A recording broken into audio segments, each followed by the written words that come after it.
Chapter 4 हमारा है chapter 4 धातु एवं अधातु। तो धातु एवं अधातु के आपको मैं करवाऊंगी बेटा MCQ। पहला क्वेश्चन है आपका, धातुओं के उस गुण का नाम लिखो जिससे उन्हें पीटकर चादरें बनाई जा सकती है। तो कौन सा गुण होता है बेटा जिसके कारण उन्हें पीटकर चादरें बनाई जा सकती है? आघात वर्धनीयता। जैसे आपने देखा बेटा एल्युमिनियम की, लोहे की क्या बना दी जाती हैं? चादरें बना दी जाती हैं, जिसको आप टीन कहते हैं और आपकी छतों पे रख दी जाती है ना। छतें ढकी जाती है ना कई घरों में, जिन पे लेंटर की छत नहीं डलती बेटा, तो टीन ढक देते हैं। तो वो क्या है? धातु है। लोहा, एल्युमिनियम, सोना, चांदी, ये सब क्या है? धातुएं हैं। तन्यता क्या है? धातु का वह गुण जिससे इसे खींचकर तार बनाई जा सकती है। ये तन्यता को इंग्लिश में डक्टिलिटी कहते हैं बेटा। अब जैसे आपकी मम्मी आभूषण पहनती है बेटा सोने और चांदी के, तो उनकी क्या बन जाती है? चैन भी बन जाती है ना। तो इसलिए इनका ये गुण है कि इसे खींचकर तार बनाई जा सकती है। सबसे अधिक तन्य धातु का नाम लिखिए जो सबसे ज़्यादा खींच के तार बना सकती है बेटा, जिससे वो है आपकी चांदी। उस धातु का नाम लिखिए जो द्रव अवस्था में पाई जाती है। ये होती है बेटा मरकरी। अब मरकरी को हम Hg से डिनोट करते हैं, हिंदी में इसको पारा कहते हैं, जो द्रव अवस्था में होती है, लिक्विड में मतलब बेटा। उस धातु का नाम लिखो जो विद्युत की कुचालक होती है, मतलब जिसमें से विद्युत बिजली पास नहीं होती बेटा, वो होती है सीसा, लेड कहते हैं इसको इंग्लिश में। थर्मामीटर में कौन सी वस्तु का उपयोग होता है? पारा, मरकरी का।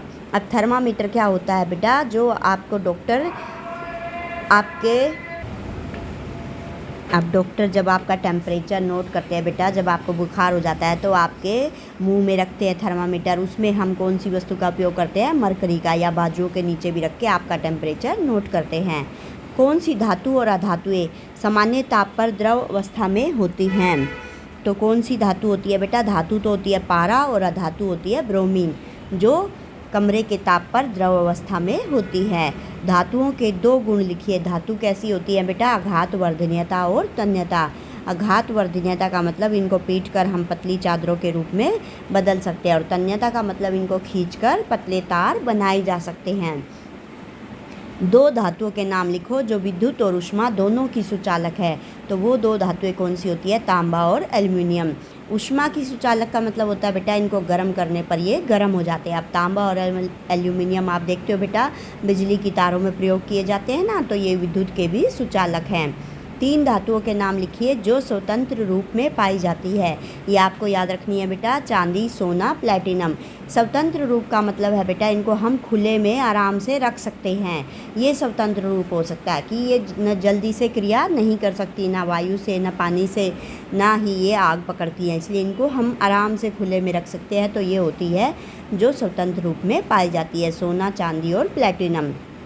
दो धातुओं के नाम लिखे जो आसानी से काटी जा सकती है। सोडियम और पोटाशियम। याद रखना बेटा, जो आसानी से काटी जा सकती है सोडियम और पोटाशियम। और मैग्नीशियम भी है बेटा साथ में। कौन से गुण के कारण धातुओं की तारें खींची जा सकती है? तो वो कौन सा गुण होता है बेटा? तन्यता। ऊपर आपको बताया था धातुओं का वह कौन सा गुण है जिसके कारण धातुओं की तारें खींची जा सकती है? तन्यता होता है। किन धातुओं से विद्युत तारें बनाई जाती हैं? कॉपर और एल्युमिनियम से। अब कॉपर को हम Cu से डिनोट करते हैं बेटा, एल्युमिनियम को Al से डिनोट करते हैं। हीमोग्लोबिन में कौन सी धातु घटक है? अब हीमोग्लोबिन क्या होता है? ये हमारे शरीर में जो होता है बेटा, रक्त जो होता है उसके अंदर हीमोग्लोबिन पाया जाता है, जिसके कारण हमारे शरीर के रक्त का रंग लाल होता है। और इसमें कौन सी धातु होती है बेटा? इसमें लोहा धातु होती है, आयरन जिसे हम कहते हैं। नेक्स्ट है आपका चांदी, कॉपर, सीसा, आयरन, जिंक, मैग्नीशियम और सोडियम। इसमें से हमने छांटना है बेटा ऊपर लिखित में से चांदी, कॉपर, सीसा, आयरन, जिंक, मैग्नीशियम और सोडियम। इनमें से हम छांटेंगे कौन सी धातु मिट्टी के तेल में रखी जाती है? तो कौन सी रखी जाती है बेटा? सोडियम, क्योंकि ये स्वतंत्र रूप में नहीं पाई जाती है। ये जल्दी से अभिक्रिया कर लेती है ऑक्सीजन के साथ और आग पकड़ लेती है। कौन सी धातु ठंडे पानी में अभिक्रिया करती है? तो कौन सी धातु करती है बेटा? ठंडे पानी से भी अभिक्रिया करती है, सोडियम और मैग्नीशियम। तो सोडियम को हम बेटा Na से डिनोट करते हैं और मैग्नीशियम को Mg से डिनोट करते हैं। जब धातुएं ठंडे पानी से अभिक्रिया करती है तो कौन सी गैसें उत्पन्न होती है? अब पानी है बेटा H2, तो इसमें से निकलेगी H2 गैस। तो कौन सी गैसें उत्पन्न होगी बेटा? H2 गैस, जब धातुएं ठंडे पानी से अभिक्रिया करेंगी। कौन सी धातु गर्म करने पर ऑक्सीजन के साथ अभिक्रिया करती है?